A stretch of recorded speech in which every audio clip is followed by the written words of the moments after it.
हमारे पीछे जो पहाड़ आपके नज़र आ रहे हैं इनमें कुदरती तौर पर दरख्त पाए जाते हैं और उन दरख्तों से हम जिसे पश्तो में हम शने कहते हैं इनको पहाड़ों से लाकर गर्मी के मौसम में धूप के सामने इसको डाल देते हैं।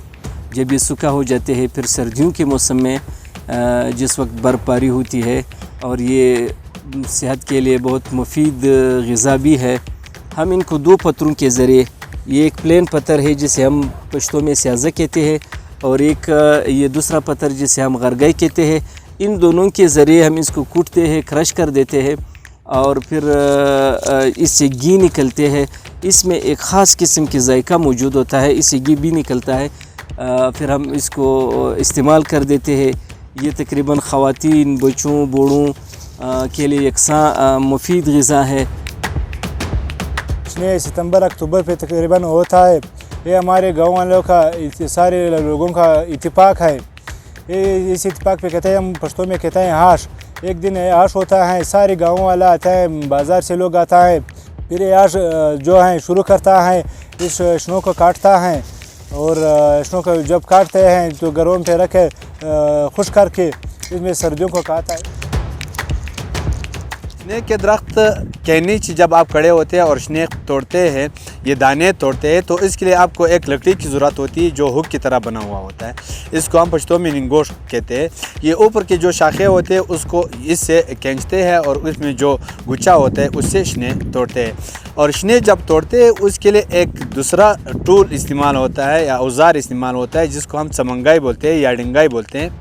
एक बैग किस्म का होता है जिसमें आप गुच्छे तोड़ते हैं और उसमें रखते हैं। जो लोग शने का दरख्त तोड़ते हैं या शने तोड़ते हैं उसके लिए जब ये लोग जाते हैं तो ज़ाहिर बात है गर्मी का मौसम होता है तो उसमें पानी की बहुत ज़्यादा ज़रूरत होती है, शिद्दत से उनको प्यास लगती है। उसकी वजह ये है कि वो शने खाते भी हैं और गर्मी भी होती है तो उनके लिए पानी का होना लाजमी है।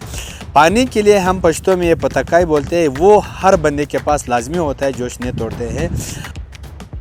इसकी टोटल 11 स्पीशी है दुनिया में और पाकिस्तान में इसके 4 अक़साम पाए जाते हैं। हमारे इलाकों में इसके 2 अक़साम पाए जाते हैं, एक पिस्टेशिया खिंजक है और दूसरा जो है पिस्टेशिया एटलांटिका है।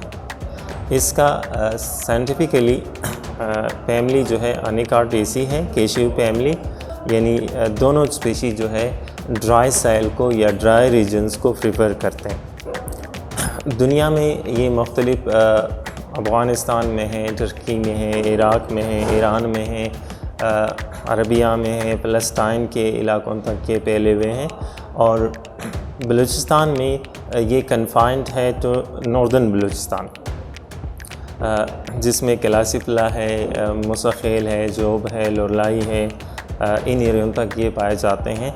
और जैसे आपने बताया हमारे जो वेजिटेशन कवर्स हैं जिसमें ज़्यादातर रीजन्स में ट्री बहुत कम है, लेकिन ये इसके मेन रोल्स हैं ओलिया और पिस्टेशिया के मेन रोल्स होते हैं। इन दोनों स्पीशी की जो है फ्रूट जो है वो एडिबल है, लोग इसे खाते हैं और मुख्तलिफ़ किस्म के रेसिपीज़ भी बनाते हैं।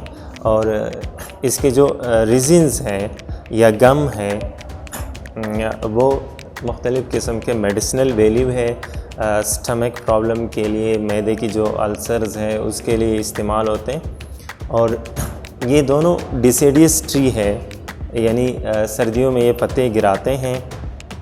और पिस्टेशिया एटलांटिका जो है जिसकी सीड प्रोडक्शंस के लिए मेल और फीमेल प्लांट जो है वो अलग अलग भी होते हैं, यानी उसकी सीड से जो है आयल भी हासिल किए जाते हैं, एडिबल आयल भी हासिल किए जाते हैं और दूसरे जो आयल हासिल किए जाते हैं वो मेडिसिनल भी होते हैं, यानी दिल की बीमारियों के लिए, किडनी की बीमारियों के लिए और एफ्रोडाइसिक जो प्रॉब्लम्स होते हैं इन सब के लिए। इसके फ्रूट को लेके लोग जो है नेकलेस वग़ैरह जो है बनाते हैं और मुख्तलिफ़ किस्म के लोकल रेसिपीज़ वग़ैरह जो है वो बनते हैं।